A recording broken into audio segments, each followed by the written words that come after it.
Bom dia, meus queridos irmãos da Primeira Igreja Batista em Nilópolis, da turma D, da Escola Bíblica Discipuladora. Nós hoje vamos concluir a nossa revista do terceiro trimestre. Estaremos estudando as lições 12 e 13. Primeiro, começaremos com a lição 12. Deus é a única solução para curar a sociedade. Depois, nós trabalharemos a lição 13, que é a certeza do amanhã. Tá? Nós vamos então fazer uma oração para iniciar a nossa aula, pedindo o direcionamento do Espírito Santo de Deus sobre aquilo que vai ser tratado aqui nesse espaço. Senhor, muito obrigado, Pai, por estarmos na Tua casa, Pai, porque podemos te louvar, te glorificar, a Deus, porque podemos buscar a Tua presença e aprender de Ti. Deus, te pedimos, Senhor, que nessa manhã Tu estejas, ó Deus, conosco, Deus, dando-nos sabedoria, dando-nos, ó Pai, a Tua direção sobre tudo aquilo que estaremos fazendo, Senhor Deus, tudo aquilo que estaremos falando.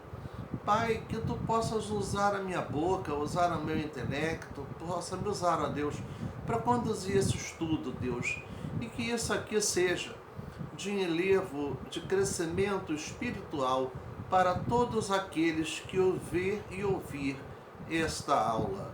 Meu Deus, tem misericórdia, Senhor, da minha vida.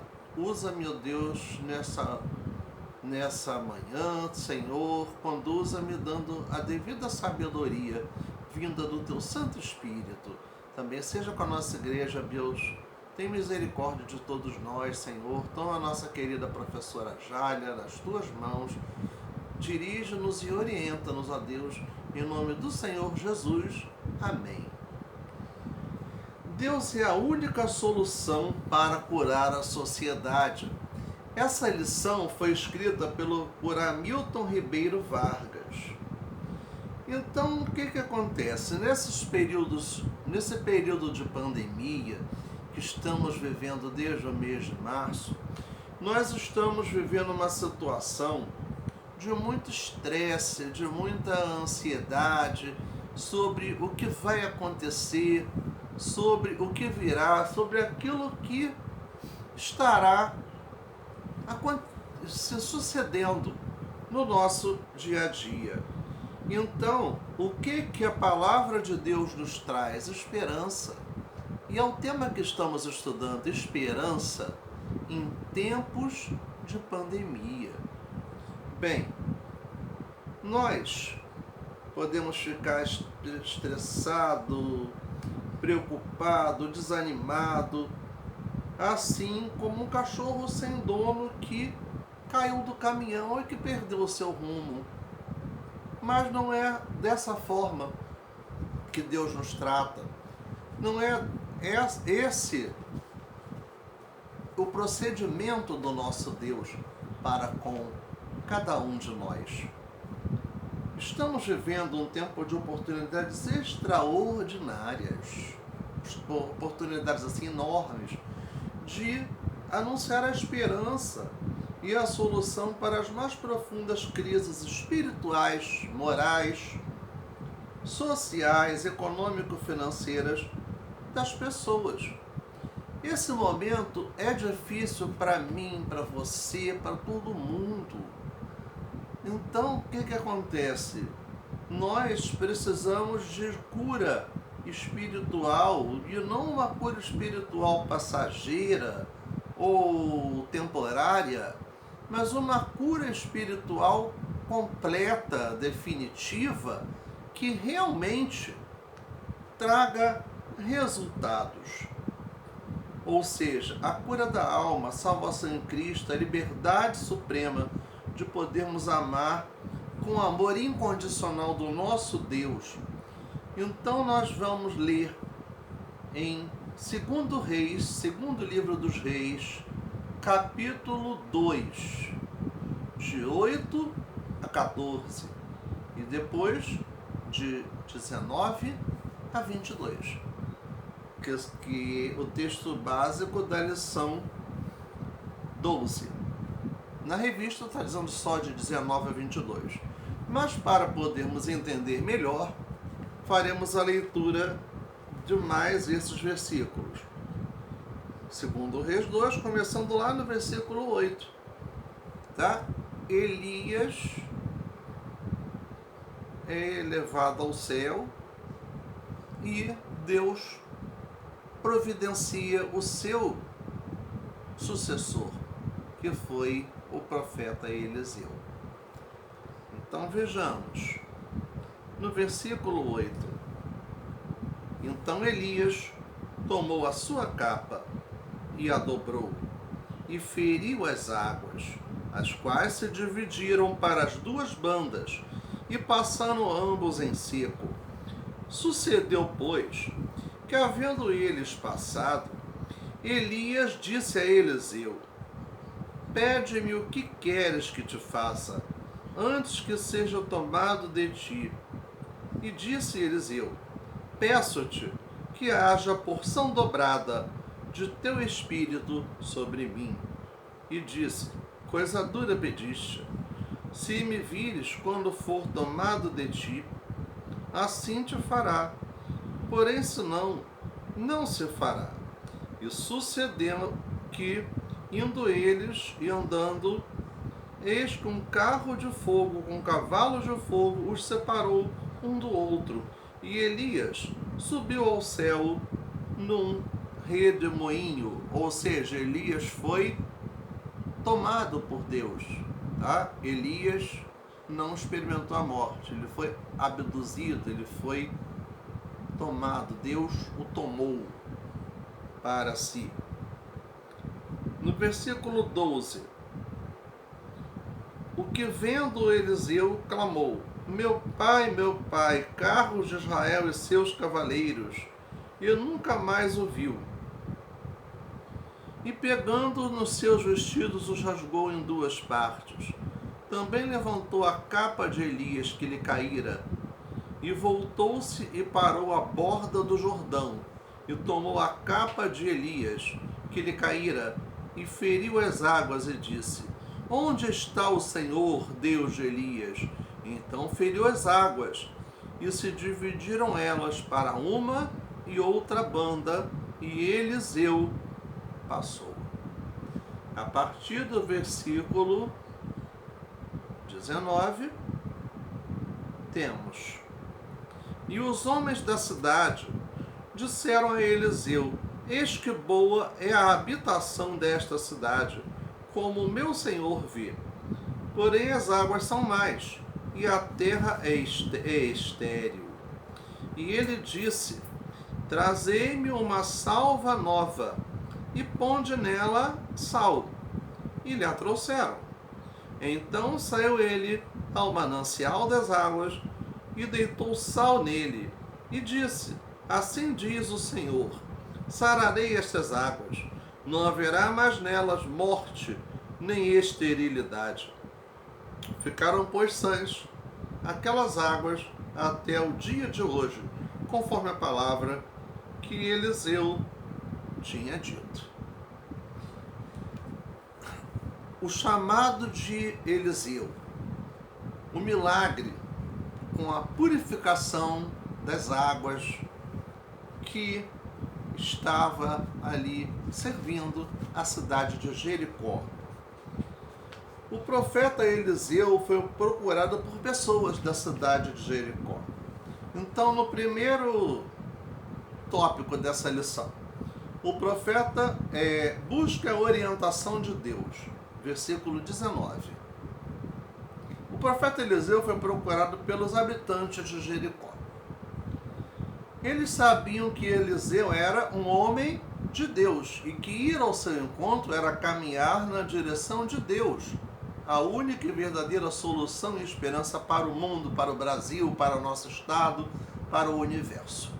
Bem, eles confiaram em Eliseu. E por que eles confiaram em Eliseu? Porque eles viam Deus em Eliseu. nas palavras, nas atitudes, nos procedimentos do profeta Eliseu, aquelas pessoas estavam vendo a ação de Deus. Então Eliseu dava um bom testemunho, e isso fez com que ele brotasse credibilidade perante os habitantes de Jericó. Eles buscaram a pessoa certa. Eliseu é um nome hebraico que significa Deus é salvação. Quando buscaram Eliseu, são pessoas caminhando na direção da salvação de Deus. Eliseu foi profeta no século 9 a.C., ou seja, tendo um ministério muito amplo, passando por vários reis. Ele foi o sucessor de Elias, como eu falei com vocês agora há pouco, no início, na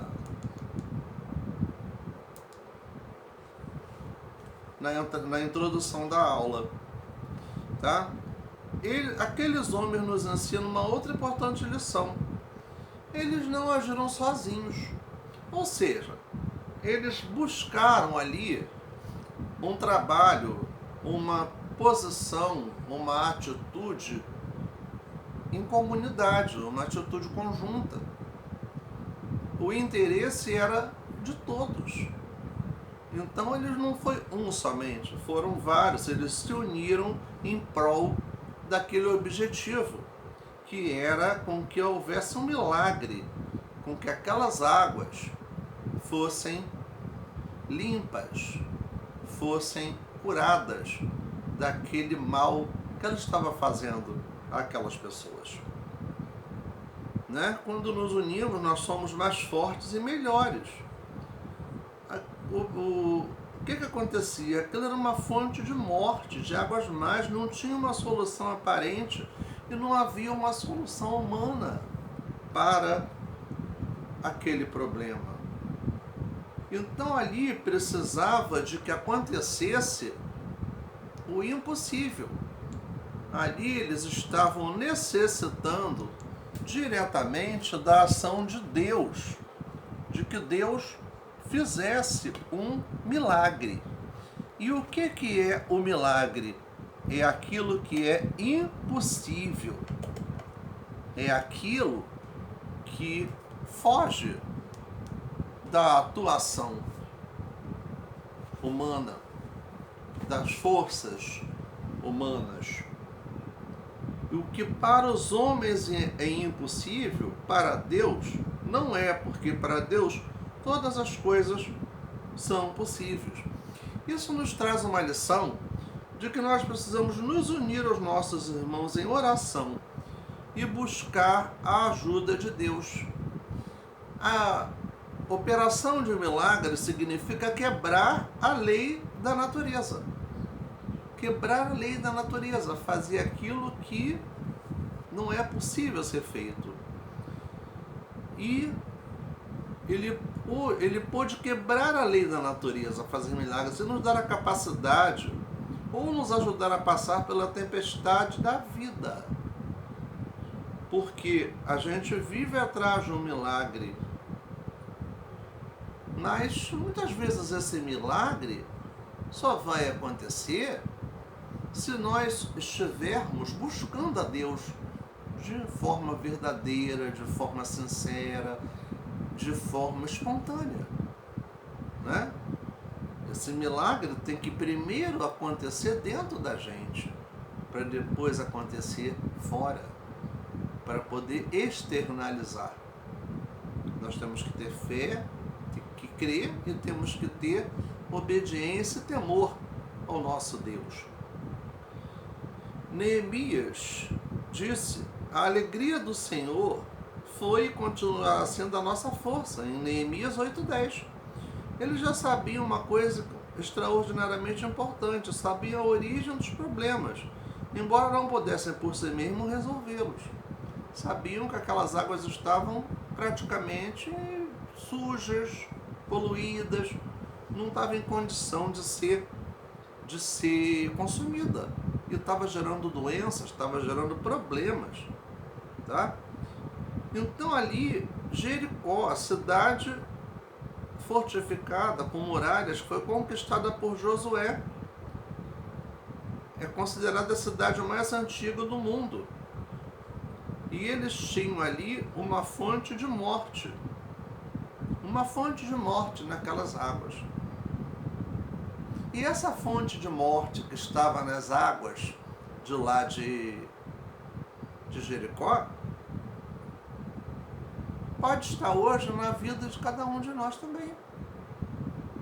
Então nós precisamos fazer uma autoanálise e ver que fonte de morte que está dentro de nós, que precisa ser curada, que precisa ser removida, para podermos ter vida. Então os problemas da cidade são declarados no texto básico, mas a água não é boa e a terra é improdutiva. Abortos espontâneos, enfermidades e morte eram atribuídas à água. Do mesmo modo que hoje, segundo a Organização Mundial de Saúde, a cólera mata todos os anos 95 mil pessoas. Então, quando diz a doença é transmitida pela água, uma doença de veiculação hídrica, cólera e outras doenças como várias verminoses, a dengue, de suas variações, a esquistossomose, doenças de veiculação hídrica que estão ligadas com falta de saneamento básico, com sujeira, com poluição, com esgotos a céu aberto, com agressões ao meio ambiente que acabam trazendo muito prejuízo para todos nós, para toda a população. A água era ruim e a terra era improdutiva. Então o que nós vemos acontecer? A situação ali, tudo ali era infrutífero. As mulheres, os animais e as árvores. E o que Deus fez ali pelas mãos de Eliseu? Purificou aquelas águas. Ou seja, aquela fonte de morte se tornou numa fonte de vida. Então, nós temos que curar as nossas fontes de morte na origem. E com a fonte de vida, e essa fonte de vida para nós é Jesus. Que, quando glorificado e mediante o Espírito Santo prometido, falou do que iria acontecer com todos os que crescem. Quem crê em mim, como diz a Escritura, rios de água viva correrão do seu ventre. Rios de água viva. É o Espírito de Deus operando na nossa vida, quando nós permitimos que Ele nos use, que Ele opere em nós. O item 2. Resolva os problemas na origem. Eliseu adotou uma estratégia de sabedoria. Ele foi a fonte originária da epidemia. O que muitas vezes, quando algum político vai tentar dizer que vai resolver algum problema, não vai onde realmente precisa. Não traz uma solução, remedia, né? E aí o problema vai continuando toda a vida. E também nós, quando não reconhecemos, não temos coragem de chegar no problema e tentar buscar a solução para ele, nos assemelhamos aos políticos que tentam remediar, que tentam enganar o povo, né? Que tem quem se engane. Mas nós não podemos enganar a nós mesmos e muito menos a Deus. Se quiser eliminar o problema, ali ele tem que cavar e arrancar nas raízes. Qual é a raiz? Onde está a origem dos problemas que nós temos? Dessas fontes de morte que existem na nossa vida. Isso é uma reflexão pessoal. Cada um de nós tem que pensar muito bem no que a gente está fazendo. Então saiu ele ao manancial das águas e deitou sal nele. A sabedoria de Eliseu é um exemplo sobre como resolver o problema na origem. Ao usar o sal, ele sabia que não havia nenhum poder especial nesse sal. Não era um sal milagroso, um sal que, para ser vendido em igreja nenhuma, que vai operar milagres, que vai operar sinais, prodígios pelo sal. O sal ali foi uma figura, foi um sentido figurado, para simbolizar a ação de Deus, o poder de Deus. O sal dá sabor à vida. Quando foi dito lá em Mateus 5,13a, vocês são o sal da terra. O sal dá sabor, o sal faz diferença. Se o sal for insípido, perder o seu sabor, como restaurá-lo? Se o sal não salgar, vai servir para alguma coisa? Há fontes de morte hoje e precisam ser curadas por nossa instrumentalidade nas mãos do Todo-Poderoso.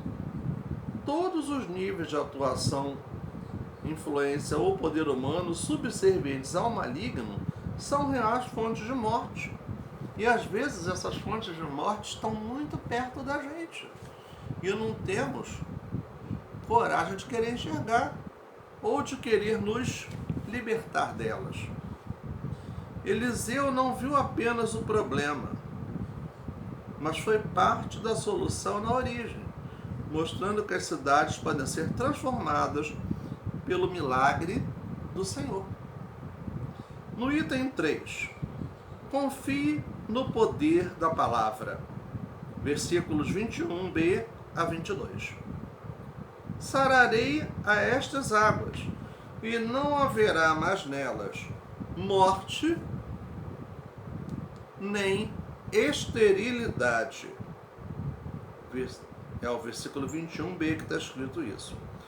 Conforme a palavra que Eliseu tinha falado, aconteceu, pois ele falou em nome de Deus, destacando: assim diz o Senhor. Quando Deus fala, sua palavra se cumpre. É o que aprendemos pela palavra de Deus. Nenhuma das boas promessas que o Senhor, o seu Deus, lhe fez, deixou de cumprir-se. Todas se cumpriram. Todas, sem exceção. Nenhuma falhou.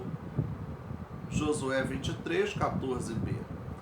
O sal só funcionou e deu resultado pelo poder da palavra de Deus. Não foi o efeito do sal em si, do sal, daquele recurso mineral, mas o poder da eterna palavra de Deus. Sal significa a presença de Deus através de mim, através de você, através de todos nós. A nossa coerência de vida fará toda a diferença. Como somos identificados? Que aspectos, que características que as pessoas veem em nós? Qual a nossa identidade? A identidade do cristão precisa ser definida primeiramente pelo amor ao próximo, pelo amor a Deus, pelo temor a Deus pela realidade que precisa ser mostrada de Deus vivendo em nós. Nós, igreja verdadeira, transformaremos a cidade, as comunidades e as pessoas. O texto base declara: as águas ficaram saudáveis até o dia de hoje. A cidade e as pessoas sabiam que Deus fez o milagre.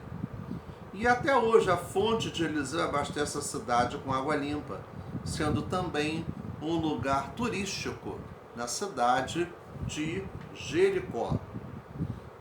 A esperança. Nós precisamos ser agentes transformadores, começando a partir de nós mesmos, pois temos uma missão a cumprir. E as melhores oportunidades estão próximas de nós, onde nós estivermos. No caso ali, Eliseu, né? Estava perto da escola de profetas. Como Eliseu, temos pratos novos e limpos. E o que são pratos novos e limpos? Irmãos, pratos novos e limpos é uma vida santificada. É uma vida de pureza de Deus, exalando a partir de nós. Purificados pelo sangue de Jesus, fomos limpos. Precisamos ser usados como instrumentos nas mãos de Deus. Todos nós estamos cercados por fontes de morte, dor, angústia e agonia. Mas Deus deseja o melhor para a cidade e para as pessoas. Precisamos orar e pedir ajuda no objetivo de entender como chegar às pessoas, como cuidar delas, como melhorar a cidade, identificando as causas de sofrimento e morte, como transformar as fontes de morte ao nosso lado em lugar de vida e de restauração. O profeta Isaías nos diz, no capítulo 61, o seguinte: o Espírito do Senhor está sobre nós e nos ungiu para isso, para proclamar a liberdade, para anunciar o ano aceitável do Senhor, para que fôssemos chamados de carvalhos de justiça, plantados pelo Senhor para a sua glória. Carvalhos de justiça. Carvalho é uma árvore, uma madeira nobre, para a glória de nosso Deus. Então nós podemos passar muito tempo como discípulos de Jesus e não fazer a nossa parte para transformá-lo. Seria isso que Deus quer de nós, da nossa vida? Exatamente que não, né? Então nós temos que pensar claramente. Deus é a única solução para curar a sociedade, para que essas fontes de morte se tornem fontes de vida. Mas essas fontes de vida precisam ser encontradas em nós, na nossa vida, no nosso testemunho, no nosso dia a dia. Né? Quando diz lá no hino 324, no poder de Cristo Mestre, minha vida salva está do perigo que cercá-la. Ele poderá livrá-la, seu poder eterno sempre a susterá. Refúgio verdadeiro. Esse refúgio verdadeiro é o nosso Deus. Vamos crer nisso, vamos proclamar isso, vamos viver essa realidade. Deus, muito obrigado por essa aula, muito obrigado pelo teu poder, pela tua direção. Seja conosco, Deus, dá-nos a tua unção, o teu poder. Visita os enfermos, os nossos irmãos enfermos. Visita, Senhor, a cada um, ó Pai, e dá cura e ministra cura, Senhor Deus. Seja com o nosso país, seja com todos nós, ó Pai, em nome de Jesus. Amém.